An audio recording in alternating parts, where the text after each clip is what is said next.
এলপিজিৰ বুকিঙৰ কাৰণে 25 দিন সময় ভাৰত চৰকাৰে নিৰ্ধাৰণ কৰিছে। আগত 22 দিন আছিল, এতিয়া 25 দিন কৰিছে। যোৱাকালি মুখ্য সচিবে ডিচিসকলৰ লগত কথা পাতিছে।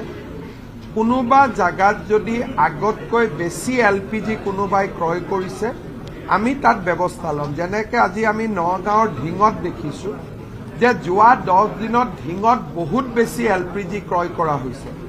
এতিয়া ডিচি নগাঁও ঢিঙত গৈছে জানিবৰ বাবে যে কিয় অভাৰ পাৰ্চেজ হৈছে, অৰ্থাৎ কলা বজাৰ যাতে সৃষ্টি নহয় তাৰ বাবে ইতিমধ্যে আমাৰ জিলা আয়ুক্তসকল কামত নামি পৰিছে। আৰু যোৱাকালি চিফ ছেক্ৰেটাৰীয়ে নিজে চব ডিচিৰ লগত কথা পাতিছে আৰু ময়ো অহাকালি সকলো ডিচিৰ লগত কথা পাতিম যাতে প্ৰয়োজনীয়তকৈ কোনেও বেছিকৈ এলপিজি কলা বজাৰৰ কাৰণে নিকিনে।